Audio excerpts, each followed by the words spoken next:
শুভ সন্ধ্যা। Views বাংলাদেশের evening ভিউজে সবাইকে স্বাগত। আমরা ভিউজ বাংলাদেশের ইভিনিং ভিউজে সাধারণত প্রতিদিনের গুরুত্বপূর্ণ কিছু ঘটনা নিয়ে আমরা আলোচনা করে থাকি আমাদের নিউজ রুমে। আজকে আমরা আলোচনা করব বেগম রোকেয়াকে নিয়ে। তার আজকে মৃত্যু দিবস এবং জন্মদিবস। তিনি আমাদের নারী জাগরণে, আমাদের নারী শিক্ষার পথিকৃৎ। এই বিষয়ে আজকে আমাদের সঙ্গে কথা বলবেন আমাদের ভিউজ বাংলাদেশের নিউজ এডিটর মারিয়া সালাম। জি হীরা ভাই।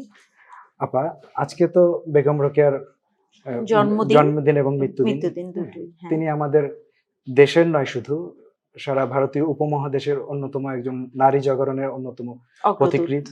জি, তো তার ব্যাপারে আপনি কিছু বলেন। শুরুতে যেটা বলতে চাই যে বেগম রোকেয়ার মতো এরকম মহিষী নারী, ওনার জন্য মানে অন্তঃস্থল থেকে শ্রদ্ধা এবং কৃতজ্ঞতা প্রকাশ করছি।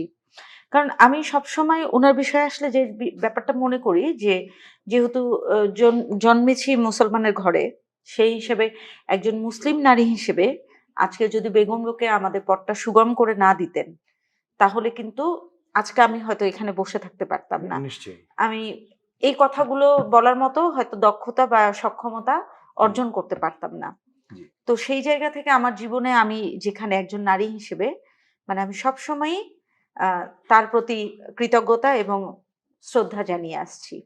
আর আজকে তার জন্মদিন, আজকে তার মৃত্যুদিন, এটা শুধু মানে বাংলাদেশে না, এই ভারতীয় উপমহাদেশে বাঙালি মুসলিম নারীদের জীবনে একটা অবিস্মরণীয় ঘটনা হয়ে থাকতে হবে। কারণ ওনার জন্ম হয়েছিল দেখে আজকে এই সমগ্র যে মুসলিম নারীরা যারা শিক্ষিত হয়েছে আমাদের অঞ্চলের, তারা আসলে কৃতার্থ হয়েছে। তো এই এটুকু ওনার প্রাপ্য, মানে শ্রদ্ধাটুকু ওনার প্রাপ্য, সবসময় প্রাপ্য, এটা মনে করি। নিশ্চয়ই, কারণ হচ্ছে আপনি দেখেন আজকে তার কারণেই আমাদের দেশে, ভারতীয় উপমহাদেশে, তারপরে এই ইন্দিরা গান্ধী ভারতের প্রধানমন্ত্রী হয়েছে, বাংলাদেশের খালেদা জিয়া, শেখ হাসিনা। তো আমাদের নারী জাগরণে তারা প্রধানমন্ত্রী হয়েছে। নারী জাগরণের ক্ষেত্রে তার আজকে আমাদের দেশের নারীরা বড় বড় জায়গায় কাজ করছে, বিভিন্ন সেক্টরে খুবই ভালো করছে, ছেলেদের সঙ্গে সমান তালে। কিছু কিছু ক্ষেত্রে ছেলেদেরকেও তারা পিছনে ফেলে দিচ্ছেন দক্ষতার ভিত্তিতে, শিক্ষার জায়গায়। এটা আমাদের জন্য আসলে একটা তিনি আমাদের নারী জাগরণের অন্যতম না, আমি বলবো যে প্রধান অগ্রদূত হচ্ছেন উনি, হ্যাঁ, উপমহাদেশে। এবং এটাও আমি বলতে চাই যে আপনি জানেন যে একটা সময় এই উপমহাদেশে নারী শিক্ষার একটা আন্দোলনের ঢেউ এসেছে। সেটা কিন্তু আবার পশ্চিমা বিশ্বে যে নারীবাদের যে তত্ত্বটা, সেটা কিন্তু আবার বেগম রোকেয়ার নারীবাদের যে ব্যাপারটা, সেটা কিন্তু ওইখান থেকে একটু আলাদা। হ্যাঁ, ওইখানে এসেছে যে তাদের নারীরা কাজেই ছিল, সেই কাজের জায়গাতে মানে কর্মজীবী যে নারীরা, তারা যে ঠকছে বা সেই জায়গা থেকে। আর আমরা কিন্তু ওই জায়গাতেও যেতে পারিনি, মানে ইন্ডাস্ট্রিয়াল একদমই পেছনে ছিলাম। মানে এই যে অবরোধবাসিনী বলে, সেটাই। মানে ইন্ডাস্ট্রিয়াল রেভলিউশনটা ইউরোপে তখন ছিল দেখেই এই নারীবাদটা তাদের মধ্যে একভাবে জাগ্রত হয়েছে। কিন্তু আমাদের এখানে তো ইন্ডাস্ট্রিয়াল রেভলিউশন তখন আসেনি। তখন একটা ধারা, যারা ওই সময় প্রগতিশীল ছিলেন, ঈশ্বরচন্দ্র বিদ্যাসাগর বা রাজা রামমোহন রায়, ওনারা হচ্ছে যে নারীদের অগ্রগতির জন্য, নারীর ক্ষমতায়নের জন্য কাজ করেছেন। কিন্তু সেইখানে সাড়া পাওয়া গেছিল বেশিরভাগই হিন্দু নারীদের, কারণ ওই সময় হিন্দু পরিবাররাই, তারাই হচ্ছে উচ্চশিক্ষিত ছিলেন, বিভিন্ন জায়গায় আসীন ছিলেন, মানে ভালো ভালো ব্রাহ্মণ। তো কিন্তু মুসলমানরা তো আসলে ওই তুলনায় মানে পিছিয়ে ছিলেন, নারীরা তো আরো পিছিয়ে ছিলেন। তো সেই জায়গা থেকে বেগম রোকেয়া কিন্তু মানে মুসলিম নারীদের জন্য মানে যেই কাজটা করেছেন, বা উনি এটা, ওনার ফিলিংস ছিল সবসময় এটা, মানে উপলব্ধি যেটাকে বলি, যে এই নারীদেরকে শিক্ষিত করতে হবে। কারণ শিক্ষিত না হলে কেউ আসলে তার যে নিজের সক্ষমতা, এটাকে আসলে সত্তাটা প্রকাশিত হবে না। তো উনি এটাই চাচ্ছিলেন যে নারীরা শিক্ষিত হোক, এবং এই শিক্ষার মাধ্যমে নারীরা নিজেদেরকে জানতে পারবে, বুঝতে পারবে। আর আমি যখন নিজেকে ভালো করে জানবো, আমি সমাজেও অবদান রাখবো। মানে ওই পর্যন্ত যেটা ছিল যে মুসলিম সমাজের পশ্চাৎপদতার একটা বড় কারণ ছিল যে একটা অংশ, মানে পুরুষরা যাচ্ছিলেন, প্রোগ্রেস করছিলেন, কিন্তু নারীরা একদমই অবরোধবাসিনী ছিলেন, বিপরীত মুখে, মানে ঘরের মধ্যে ছিলেন। তো উনি দেখছিলেন এইভাবে তো একটা জাতি সামনে এগোতে পারে না। তো উনি নারীদের জন্য কাজ করলেন, নারীদেরকে সামনে আনলেন, যাতে হাতে হাত মিলিয়ে নজরুল যেটা বলেছেন যে পৃথিবীতে যা কিছু মহান চিরকল্যাণকর, অর্ধেক তার গড়িয়াছে নারী, অর্ধেক তার নর। তো এই জায়গাটাই আসলে বিষয়টা, যে উনি, আমি মনে করি যে উনি একটা যে মুসলিম কমিউনিটি শুধু নারীদের জন্য না, এই মুসলিম সমাজের জন্যই উনি কাজটা করেছেন। আচ্ছা আপা, আমরা তো আজকে দেখলাম যে রোকেয়া দিবস উপলক্ষে সরকার হচ্ছে 4 জনকে রোকেয়া পদক দিয়েছেন। এই ব্যাপারে আপনি কি বলবেন? বেগম রোকেয়া পদক তো আসলে বহু বছর যাবত আমাদের বাংলাদেশে যারা নারীরা, যারা হচ্ছে বিভিন্ন সেক্টরে গুরুত্বপূর্ণ ভূমিকা পালন করছেন, তাদেরকে দেওয়া হচ্ছে। সেই ধারাবাহিকতায় আজকে 4 জন পেয়েছেন, এবং তাদের জন্য আমাদের শুভকামনা। আমাদের প্রধান উপদেষ্টা তাদেরকে এই পুরস্কার দিয়েছেন, এবং বেগম রোকেয়ার যে অবদান সেই সব তুলে ধরেছেন। তো এটাকে স্বাগত জানাচ্ছি আর কি। আচ্ছা আপা, আমরা তো দেখলাম বেগম রোকেয়ার তার অবদান আমরা জানি, তিনি আমাদের দেশের জন্য, দেশের নারী সমাজের জন্য যে কাজ করেছেন। তিনি সেকুলার ছিলেন, তিনি ধর্ম কখনো অবমাননা করেছেন এরকম ঘটনা আমরা কখনো শুনিনি।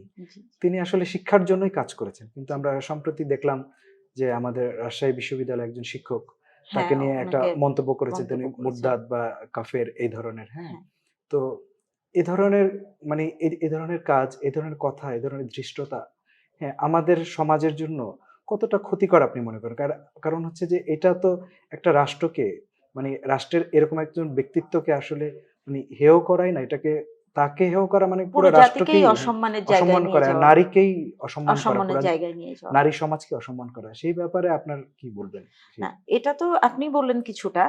আমি আগে যেটা বললাম যে বেগম রোকেয়া যে শুধু নারীদের জন্য কাজ করেছেন তা না, কিন্তু উনি নারীদের উন্নতির মাধ্যমে পরিবারের তথা সমাজের এবং রাষ্ট্রের এবং মুসলিম যে কমিউনিটি সেটারই একটা উন্নতির ভিত করেছেন, স্থাপন করেছেন। তো সেই জায়গায় সেই ভিতের উপরে দাঁড়িয়ে আমাদের অবশ্যই এটা বলতে হবে যে এই যে শিক্ষক বেগম রোকেয়া সম্পর্কে যে মন্তব্য করেছেন, এটা শুধু নারীদের অবমাননা না, বেগম রোকেয়ার অবমাননা, এটা হচ্ছে পুরা মুসলিম যে কমিউনিটি ওই সময়কার বা এখনো, সবাইকে একটা অবমাননা করা।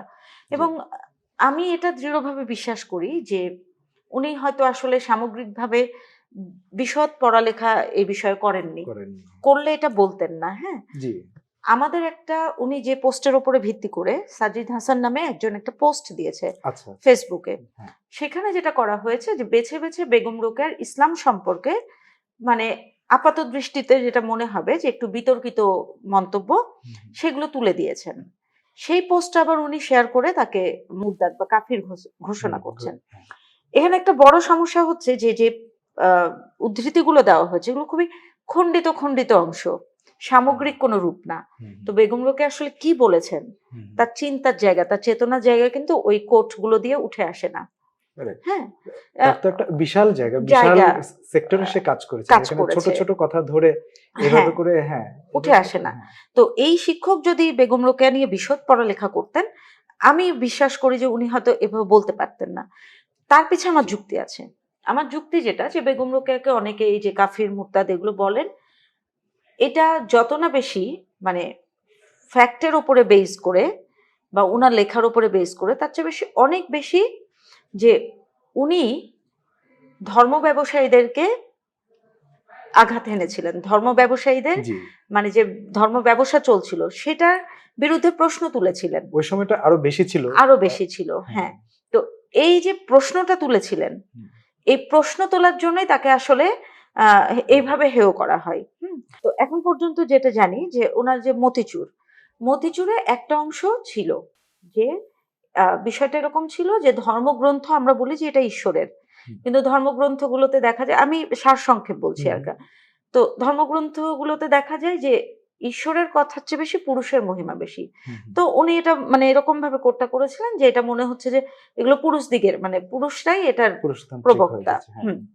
তো এটা ওই সময় বেশ বিতর্ক হয়েছিল, যার ফলে উনি যখন পরবর্তী একটা প্রবন্ধে উনি মানে করলেন, এটাকে নিয়ে আসলেন এই কোডটাকে, তখন কিন্তু এটা বাদ দিয়ে দিলেন। আচ্ছা, পরবর্তী প্রবন্ধ থেকে এটা বাদ দিয়ে দিলেন। আচ্ছা। তো এবং এই জায়গায় উনি অনুতপ্ত ছিলেন। এই একটা বাদ দিয়ে আপনি যদি উনার প্রত্যেকটা লেখা পড়েন তাহলে আপনি দেখবেন যে উনি সবসময় কিন্তু ইসলামকে মহিমান্বিত করেছেন। হ্যাঁ, ইসলামের যে প্রথাগুলো আছে, উনি তো আসলে মুসলিম নারীদের জন্যই কাজ করেছেন। ইসলামের প্রথাগুলোকে উনি মহিমান্বিত করেছেন। যেমন আমাদের পর্দা প্রথা, ওনার কিন্তু একটা নিবন্ধ আছে বোরখা নামে। এই বোরখায় উনি দেখিয়েছেন যে পর্দা প্রথা কেন ভালো, ইসলাম যে পর্দা প্রথা করলো এটা কেন আমাদের উচিত পালন করা, এবং উনি এটাও দেখিয়েছেন যে পর্দা করা মানে অবরোধবাসিনী হওয়া না। মানে অবরোধবাসিনী হওয়া আর পর্দা করা দুইটা আলাদা বিষয়। এবং উনি এটাও বলেছেন যে আমি ঘরের মধ্যে অর্ধনগ্ন থাকার চেয়ে আমি যদি বাইরে শালীন পোশাক পরে যাই সেটা হচ্ছে বেশি মর্যাদাবোধের। তো এখানে ওনার কিন্তু পর্দার সপক্ষে শক্ত যুক্তি দিয়েছেন, কিন্তু অবরোধবাসিনী যেটা মানে আমরা ঘরের চার দেওয়ালের মধ্যে নারীকে আটকে রাখা, এটার বিপক্ষে বলেছেন। উনি বলেইছেন যে ইসলামের বিধান মেনে নারী পর্দা করে বাইরে যাক, যেটা আধুনিক বিশ্বেও মুসলিম বক্তারা বলে থাকেন, বক্তারা বলেন। বিশ্বের বিভিন্ন আধুনিক যে মুসলিম কান্ট্রি গুলো রয়েছে, আপনি ধরেন জর্ডান, কাতার, তারপরে আপনার উজবেকিস্তান, মালয়েশিয়া, তারা কিন্তু এই কাজগুলাই করে থাকে।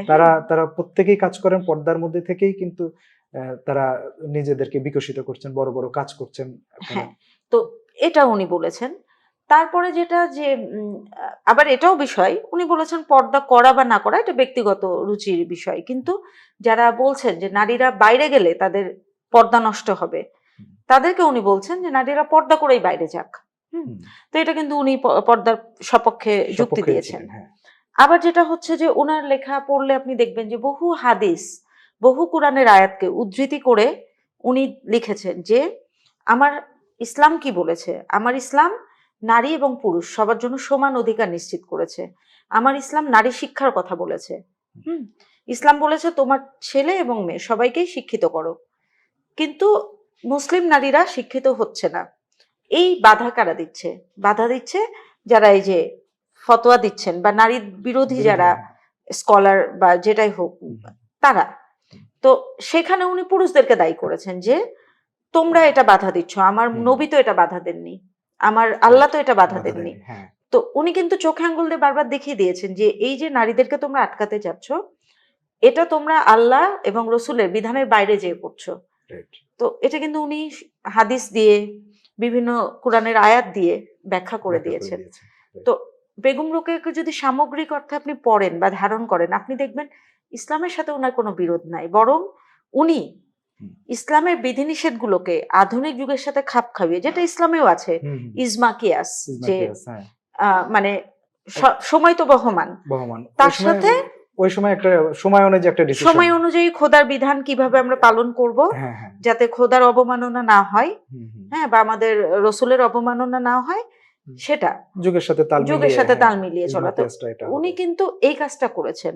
বড় বড় মুসলিম স্কলাররা যে কাজটা বহু বছর যাবত আন্দোলন করেছেন, উনি কিন্তু এটা করেছেন। কিন্তু সেখানে আসলে ওই যেটা যে সামগ্রিকভাবে ওনাকে পড়া হচ্ছে না, ছোট ছোট কোট দিয়ে যে যার মতো করে ব্যবহার করছে, যার ফলে একটা ভ্রান্ত ধারণা তৈরি হয়েছে। কিন্তু আমি যেটা মনে করি যে ওই সময়ের পরিপ্রেক্ষিতে একজন শিক্ষিত নারী হিসেবে, মুসলিম পরিবারের নারী হিসেবে উনি ধর্মের প্রতি সম্পূর্ণ আস্থাশীল ছিলেন এবং উনি অশ্রদ্ধা করেননি কাউকে। তবে উনি ছিলেন যে নারীদের আধুনিকাকরণ, যেটা হচ্ছে যে ক্ষমতায়ন, যেটা সেটাকে উনি জোর দিয়েছেন, জাগ্রত করা। ধন্যবাদ আপা। আমরা মারিয়া আপার কাছ থেকে আজকে খুবই গুরুত্বপূর্ণ কিছু তথ্য জানলাম। আমাদের নারী জাগরণের অগ্রপথিক বেগম রোকেয়া, তিনি আমাদের মাঝে বেঁচে থাকবেন। আমাদের শুধু নারীদের জন্য নয়, নারী ছাড়া যেহেতু আমরা পুরুষরাও এগিয়ে যেতে পারবো না, সেজন্য তার অবদানের কারণেই আজকে আমরা এই দেশের, এই উপমহাদেশের, আমাদের পুরো অঞ্চলের নারী জাগরণের আজকে অবস্থানে আমরা চলে গেছি, যেখানে আমরা আমাদের দেশের, আমাদের ভারতীয় উপমহাদেশের, সারা বিশ্বেই তার কথা সমানভাবে উচ্চারিত হচ্ছে। বেগম রোকেয়া তিনি আমাদের মাঝে থাকবেন চিরজীবন। যতদিন নারী জাগরণের কথা আসবে, ততদিন বেগম রোকেয়ার কথা আসবে, ততদিন তিনি আমাদের হৃদয়ে, আমাদের সমাজে জাগ্রত হয়ে থাকবেন। ধন্যবাদ সবাইকে। শুভরাত্রি।